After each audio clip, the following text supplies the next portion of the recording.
I'm Lesslie Keller with Episcopal Community Services.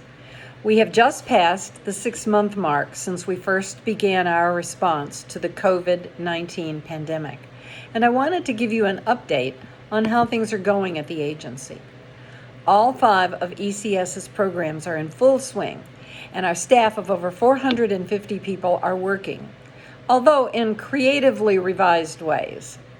I'm glad to report that our telehealth services are going well. The majority of our clients have adapted well to them and are grateful for the opportunity to continue their therapy and be in touch with their counselors. In both our Accord DUI and regional recovery programs, drug and alcohol counseling, group sessions, and educational classes have continued. We know that an important component of recovery is relationship and community. And during these times, when gathering in groups can be risky to one's physical health, it's wonderful that the rules have been relaxed to make virtual services more accessible. There's much evidence that the anxiety accompanying our current circumstances is taking an especially devastating toll on people struggling with substance use disorders. I'm especially heartened that we have been able to place 269 homeless adults and transition-aged youth in recovery residences so that they can continue their treatment while housed in a drug and alcohol-free environment and not on the street.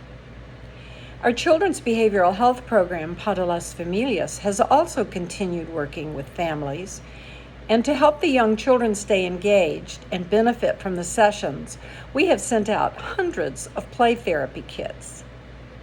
As our Head Start program gears up for the fall, most of the services are being provided remotely.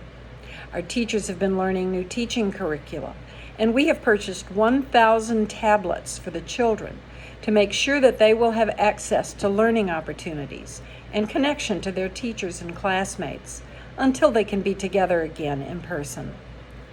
Switching to telehealth and virtual learning required purchasing not just the 1,000 tablets for children, but also over 200 computers, 20 iPads, and 55 iPhones for our staff.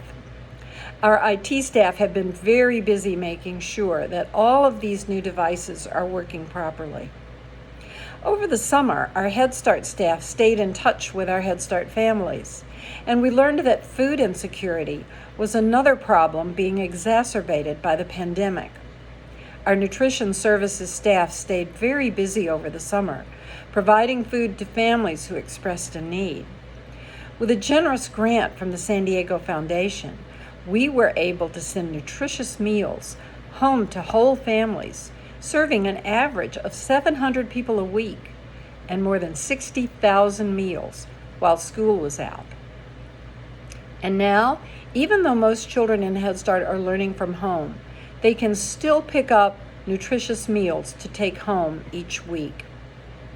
Finally, I'm proud to be able to report that Uptown Safe Haven, our transitional residence for adults who have experienced chronic homelessness and been diagnosed with a serious mental illness, has not missed a day of service. Not only have our residents stayed safe, but they have also remained healthy, and many community volunteers have made sure that they felt remembered and stayed occupied by delivering games and movies and art supplies and lots of yummy treats to the residents. It's been so greatly appreciated. The population at this program also frequently battles substance use disorders, and they have been treated by our drug and alcohol counselors. I'm told that one of the silver linings of this pandemic may have been the great success of these services to our residents. I can't say enough about how the employees at ECS have rolled up their sleeves and put their hearts and their energy into making these successful transitions. This all-out effort has allowed us to very quickly transition to the new normal without impacting the quality of our services. As we have done for 93 years, ECS is going strong because we are committed to inspiring children, empowering adults, and transforming communities. Thank you to all our loyal and generous supporters. I hope you stay safe and stay healthy.